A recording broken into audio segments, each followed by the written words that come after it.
الحمد لولیہ والصلاة والسلام علی رسولہ وحبیبہ وخلیلہ وحزبہ وعلماء ملتہ وشہداء محبتہ اجمعین، اما بعد فاعوذ باللہ من الشیطان الرجیم، بسم اللہ الرحمن الرحیم۔ والذین یبیتون لربہم سجدا وقیاما آمنت باللہ صدق اللہ العظیم۔ جو مانگنے کا طریقہ ہے اس طرح مانگو، درے خدا سے بندے کو کیا نہیں ملتا، درے حبیب سے بندے کو کیا نہیں ملتا۔ حضرات، کل کے بیان میں ہم نے مختصراً یہ ذکر کیا تھا اور بیہقی کی روایت پیش کیا تھا کہ اللہ کے پیارے حبیب سید دو عالم نور مجسم صلی اللہ علیہ وسلم نے شب برات میں عبادت فرمائی، دعا فرمائی اور اس کا ذکر سیدہ عائشہ صدیقہ رضی اللہ تعالیٰ عنہا نے فرمایا۔ اب ہم قدر اختصار کے ساتھ کہ اس رات کے بارے میں جو روایتیں ہیں اور وہ اس قدر ہیں کہ علم اصول حدیث کی بنیاد پر تعدد ثابت ہو جانے کے بعد وہ ساری کی ساری حدیثیں درجہ حسن پہ ہیں، کیونکہ محدثین کا اس بات پر اتفاق ہے کہ باب فضائل میں ضعیف احادیث بھی قابل قبول ہوتی ہیں، اس لیے بھی اس رات کی فضیلت عظمت ثابت ہے، اور شب برات کو ضلالت اور بدعت و جہالت قرار دینا تو یہ شدید زیادتی اور خود جہالت ہے۔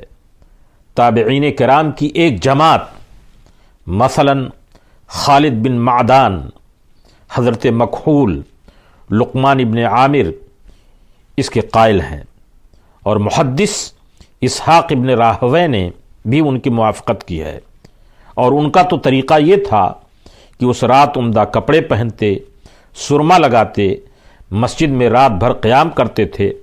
اب اگر کوئی آدمی شب بیداری کرے یا اس رات اکٹھا ہو کر مسلمان اللہ اور اس کے رسول کا ذکر کریں اور عالم اسلام کے لیے دعا کریں تو یقیناً یہ عمل مستحب ہے۔ ذکر خدا کے لیے، ذکر مصطفیٰ کے لیے کسی بھی رات اور کسی بھی دن کو اکٹھا ہونا یہ امر مندوب ہے۔ اس کام کے فضائل صحیح حدیث میں وارد ہیں، نہیں تو مشکات شریف کے باب ذکر و استغفار کا لوگ مطالعہ کر لیں۔ اللہ تعالیٰ اپنے ذاکروں کا ہم جلیس ہوتا ہے، ان کے پاس بیٹھنے والا بھی محروم نہیں رہتا۔ ذکر کی محافل اگر اس رات منعقد کر لی جائیں تو کیا قباحت ہے؟ کس نص قطعی نے اس عمل خیر کو معاذ اللہ حرام قرار دیا ہے؟ حضرت امام اوزاعی کے ہاں اس رات شب بیداری کا جواز موجود ہے۔ حضرت امام شافعی علیہ رحمۃ الرضوان کا بھی قول ہے کہ دعا 5 راتوں میں قبول ہوتی ہے: جمعہ کی رات، عیدین کی رات، رجب کی پہلی رات، شعبان کی 15ویں رات، ما ثبت بالسنہ۔ امام بیہقی علیہ الرحمہ سے مروی ہے کہ رسول اللہ نے فرمایا، اس رات اللہ تعالیٰ بنی کلب کی بکریوں کے بالوں کے برابر اپنے بندوں کو دوزخ سے آزاد کرتا ہے۔ حضرت قاسم بن محمد بن ابو بکر صدیق رضی اللہ تعالی عنہم اپنے والد سے، اپنے چچا سے روایت کرتے ہیں کہ رسول اللہ نے فرمایا، اللہ تعالی 15ویں شعبان کو آسمان دنیا پر نزول جلال فرماتا ہے۔ اس رات ہر گنہگار کی بخشش ہو جاتی ہے سوائے مشرک اور کینہ پرور کی۔ حضرت علی مرتضیٰ مولائے کائنات رضی اللہ تعالیٰ عنہ سے بھی اس رات کو باہر تشریف لانے کی روایت موجود ہے۔ حضرت علی خصوصی دعا مانگتے۔ بہرحال اہل اللہ نے اس رات کو اپنے اپنے انداز سے منایا ہے، کیونکہ اس کو فرض یا واجب نہیں سمجھا گیا، نہ عبادت کی کوئی تخصیص کی گئی، اس لیے شرعی حدود کے اندر رہتے ہوئے عمل خیر کرنا یقیناً باعث اجر و ثواب ہے۔ جناب شیخ ابن باز نجدی نے، شیخ ابن تیمیہ، شیخ ابن رجب کے حوالے سے اس رات کے فضائل کی تردید کی ہے کہ انہوں نے تمام احادیث کو ضعیف اور موضوع قرار دیا ہے۔ ہم کہتے ہیں کہ یہ حضرات تو آل نجد کے لیڈر ہیں، ان کے نزدیک تو روضہ رسول کی طرف سفر کرنا بھی معاذ اللہ حرام ہے۔ ان کا قول، ان کا عمل، ان کا فعل ہمارے لیے کب حجت ہو سکتا ہے؟ قطعی ہمارے لیے حجت نہیں۔ ان کا یہ کہنا کہ اس رات کے قیام کے متعلق رسول اللہ اور صحابہ کرام سے کچھ بھی ثابت نہیں، سراسر تحقیق کے خلاف ہے۔ حضرت امام بیہقی علیہ الرحمہ نے شعب الایمان میں کتنی روایات نقل کی ہیں جن میں رسول اللہ کی عبادت کا ذکر ہے، دعا کا ذکر ہے، قبرستان میں تشریف لے جانے کا ذکر ہے۔ اگر کوئی کہے کہ آپ نے اپنے گھر کے اندر یہ کام سر انجام دیا تھا، مسلمان مسجدوں میں کیوں نکل آئے ہیں، تو ہم کہیں گے کہ آپ تو نماز تراویح کا التزام بھی گھر میں فرمایا کرتے تھے۔ حضرت سیدنا ابو بکر صدیق رضی اللہ تعالیٰ عنہ کے دور خلافت میں بھی ایسا ہی معمول تھا۔ حضرت امیر المومنین عمر فاروق رضی اللہ تعالیٰ عنہ نے مسلمانوں کو مسجد میں باجماعت تراویح ادا کرنے کی ترغیب دلائی۔ پھر اس پر آج تک تمام امت مسلمہ کا عمل ہے۔ اسلام میں اچھے عمل کی ہر وقت گنجائش موجود ہے۔ شیخ ابن باز نجدی نے حافظ عراقی، امام نووی اور امام سیوطی کے اقوال بھی نقل کیے ہیں۔ ان کی عبارات میں صرف مخصوص نوافل کی تردید ہے، مخصوص نوافل کی تردید ہے۔